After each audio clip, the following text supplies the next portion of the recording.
Chicken biryani பார்த்துருப்பீங்க, mutton biryani பார்த்துருப்பீங்க. அது என்னடா பலாக்கா biryani? Welcome back to my channel கீகி செலப்ரை. ஸோ நீங்கள் நம்ம சேனலுக்கு புதுசாக இருந்தால் please do subscribe my channel. அப்போ தான் இந்த மாதிரி இன்ட்ரெஸ்டிங்கான வீடியோஸ்லாம் நீங்கள் பார்க்க முடியும். கூடவே பக்கத்தில் இருக்க பெல் ஐக்கானும் கிளிக் பண்ணிக்கோங்க. அப்போ நான் எப்போ வீடியோஸ் போட்டாலும் உங்களுக்கு நோட்டிஃபிகேஷன் வந்துடும். ஸோ இதுக்கு நம்மளுக்கு தேவையானது பலாக்கா.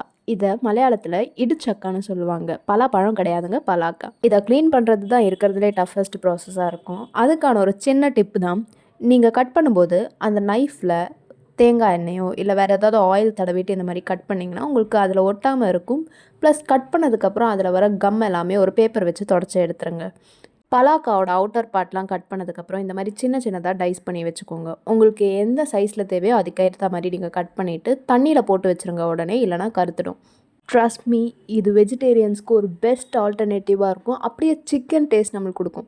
அடுத்து நம்ம பலாக்காவை மேரினேட் பண்ணலாம். எப்படி நம்ம சிக்கன் மேரினேட் பண்ணி வைப்போமோ அது மாதிரி பலாக்காவை மேரினேட் பண்ணி வச்சிட்டிங்கன்னா உங்களுக்கு ஃப்ளேவர்ஸ்லாம் இன்னும் பெட்டராகவே கிடைக்கும். மேரினேஷனுக்காக கொஞ்சோண்டு மஞ்சத்தூள், உப்பு, இஞ்சி பூண்டு டேஸ்ட் போட்டு நாங்கள் நல்லா மேரினேட் பண்ணி வச்சுட்டோம். ஸோ இன்றைக்கி நம்ம குக்கரில் தாங்க பண்ண போகிறோம். ஸோ அதுக்கு ஒரு குக்கர் எடுத்துகிட்டு அதில் கொஞ்சோண்டு தேங்காய் எண்ணெய் ஊற்றிக்கோங்க. தேங்காய் எண்ணெய் தான் மோஸ்ட்லி ப்ரிஃபர் பண்ணுவேன், ஏன்னா இது கொஞ்சம் கேரளா டேஸ்ட்டும் கொடுக்குறனால தேங்காய் எண்ணெயில் பண்ணினா இன்னும் கொஞ்சம் பெட்டராக இருக்கும். அப்புறம் தேவையான ஸ்பைசஸ் எல்லாமே போட்டுட்டு பிரியாணிக்கு நறுக்கி வச்சுருந்த வெங்காயமும் பச்சை மிளகும் கொஞ்சோண்டு உப்பு போட்டு வதக்கிடுங்க.